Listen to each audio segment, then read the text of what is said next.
Somebody pointed out that I've got no information about discs on my blog. Discs are one of the most common things that I treat, and I was amazed that I've forgotten to make a video. So that's what this video is about. Why acupuncture is the best therapy for intervertebral disc bulges and sciatica. And then also I want to talk about a couple of patients that I've seen recently with disc bulges at the end of the video. So if you look at the structure of a disc, we've got the middle nucleus, that is the fulcrum, and then the outer tissue is much harder, and that's the shock absorber. That's what gives the disc its strength. And it's kind of like a donut in a way. We have the softer middle and the outer tissue, except the tissue is really hard. For some reason, the outer tissue starts to become softer. Now this degeneration can happen really slowly over weeks, months, and possibly, I suspect, even years before the symptom arrives, because the symptom's only going to arrive when the disc becomes sufficiently soft that it bulges, touches the spinal cord, and then you get sciatica. Now, why is acupuncture good at treating? How is acupuncture good at treating this?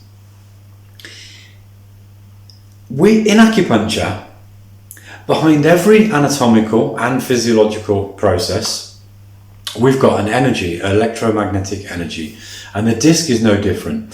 The outer tissue, which I said earlier, is like bone. The whole system of bone is maintained by, in Chinese medicine, this is going to sound a little bit weird, I know, the Chinese diagnostics, they can be a bit weird, but it's the energy of the kidneys, which is the element of metal.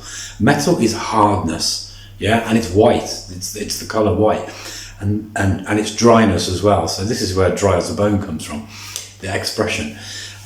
So yes, the metal is what gives bone, and the outer tissue of the disc, its integrity. The inside of the disc, which actually very rarely malfunctions, literally 199 out of 200 disc problems will be a problem with the outer tissue only and not the middle. If the middle is diseased and degenerated, then this is much more complex treatment, and I'll talk about this a bit more at the end. So what we have to do is we have to bring back the hardness to the outer tissue, and what we find in the diagnostic procedure is that there's too much softness in the energy of the kidneys. Now the energy of the kidneys, as I said a moment ago, it creates the tissue of the disc, and so it is always weak. It's very easy for an acupuncturist to create fresh energy. It's really an easy thing to do, and treating discs is surprisingly straightforward, because all we need to do is we need to bring fresh energy into the system of the kidneys, and then the body will do the rest. The body actually hardens up the disc tissue, and this reason alone is why acupuncture is best at treating disc issues, because chiropractics, osteopaths, the physiotherapists, all of the manual therapists, they can't change the tissue of the disc. That tissue remains soft. No matter how good the adjustment is, that tissue remains soft. So eventually gravity will take its course again, and eventually the sciatica will return. I know that there are chiropractic doctors and osteopaths and probably physiotherapists that say that they can treat disc issues, and maybe they can, I don't know. But this seems like the logic to me. If you're not tonifying and building the energy that maintains the tissue of the disc, how are you going to harden up that tissue? So that's what I do with acupuncture. Discs have very low vascularization, which means there's no blood supply. The blood is how the body gets nutrients. And if there's a low blood supply, nutrients don't come easy, which means that when you're treating disc problems, you tend to treat slowly over a period of time. Now, when I see a new patient with a disc issue, I want to get them out of that acute phase as fast as I can. So I do see them more often. So maybe I'll follow the second session up a week later and the third session up 2 or 3 weeks later. But as quickly as I possibly can, once the disc has started to recover, I want to see them once a month. And I see them over a sustained period of time, maybe 6 months, 9 months, something like this. So we're really looking to, first of all, we treat curatively. And then when the disc is in a good shape, then we start working preventatively to prevent it ever happening again. And like I say, yeah, this is a process that I've walked with many patients, many times. In the 3 figures, easily in the 3 figures of people that I've, really helped with disc issues over the years. Quite often people come with a date for an operation and they'll say, can you treat me before, can we at least find out whether acupuncture is going to work? Because I am reluctant to go under the knife, and I agree with that. I think that going under the knife should be the absolute last resort. So I'm perfectly happy with that situation when we're racing against time. That's cool. I kind of like that.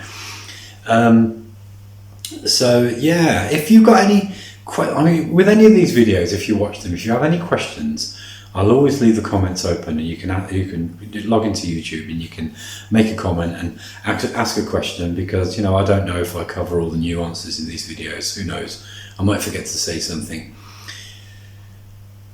A couple of weeks ago I had a patient who had been in China, and he said that he had been in hospital and he had acupuncture. He's got a busted disc and he'd had a lot of acupuncture and it cost him a lot of money, and the acupuncturist was doing something that from my perspective is really crazy, because there is a way that you can needle the body to treat pain, and the way that they do it in China is they actually put the needle in the point and then they stimulate the needle, and then they will ask the patient if the pain is less, and if the patient says yes, maybe they'll stimulate the needle some more and they'll get rid of the pain that way.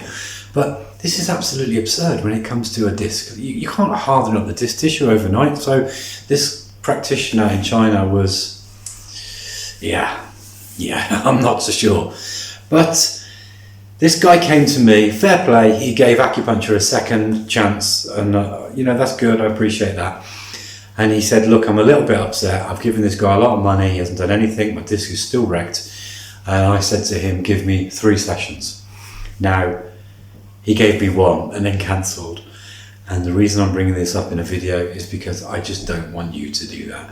Understand that we are trying to harden up the disc tissue. In order to do that, we use needles, sometimes with this guy I only use 1 needle. We use needles that are quite far away from where the actual disc is on the back. Yeah, these needles could potentially be anywhere, so you have to understand that. And we're not talking about a lot of needles. So once you can get your head around that, then it makes your acceptance of acupuncture a lot easier.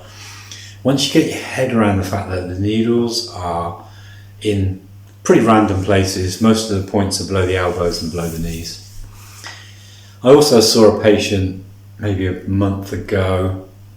He came for 2 sessions and didn't recover, and he cancelled his appointment. I found out from someone who works with him that in his case, the nucleus in the middle of the disc had actually ruptured. So this is much more serious than just a disc bulge, and I wasn't aware of that. He wasn't aware of that. He's since had a scan, and now he knows that the central tissue of the nucleus is harmed. But with acupuncture, yes, we can still treat that. It's more complicated, but there's a completely different treatment protocol. But this guy he was a little bit upset that he didn't have any changes for 2 sessions, and rather than phone me and talk to me about this more complex diagnosis, he just cancelled his appointment. So the reason why I mention these two things, these are don't do's really. I really wish my patients wouldn't do that. Just have a conversation with me. If you don't want to come anymore, that's fine. It's your choice. But at least put me in the picture, you know. I'm left with a feeling that I could possibly have helped that guy. But we needed that information. We need the scan. This is why I'm almost always happy for people to go and have the scans, have the x-rays, get the reports. I want as much detail as possible.